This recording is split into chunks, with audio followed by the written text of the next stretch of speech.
Alright, so here's the banana split. This is our germination bag. These are our soil pots. I have a little bit of cocoa chunks on top of mine, but yours is going to look just like that raw soil.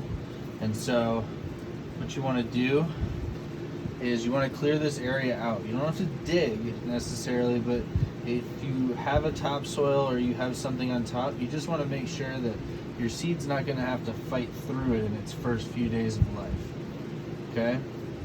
So now that we have this little area, once the seed comes up, you can build around it and you can kind of then protect what's under it. But for now, you don't want it to be fighting through anything you have on top. You want a very thin layer of soil. So, and taking our gloves, getting our paper towel out. So, what you're gonna notice, because I peeked, is that one of these sprouted and one of these did not. And that's okay if that happens. One, because you have two seeds, but two, because it may still sprout, it just may need an extra day. If it has a thicker shell, if it was a more developed shell, these aren't old seeds, these are brand new, so that's not the case. But if you have an older seed, that it can affect the germination. But so in the meantime, we're going to take the one that has, and we're going to use it. We're going to leave the other one in the paper towel, put it back in the bag, and put it back where we're germinating. Sometimes it's an issue of warmth too. So as you can see, there's a taproot coming out. You have to be very careful not to break the taproot. With autos, this is especially important. And what you want to do is make sure that the taproot is facing down. That way, you're not wasting any effort from the seed as far as having to turn itself around.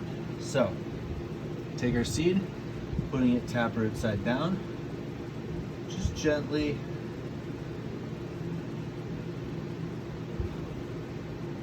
Okay, so see, I dropped mine in and it turned back around. So just gently pull it back out and turn it around. I'm gonna push a little bit more soil so that everything's fine. There we go. So there's the seed right there.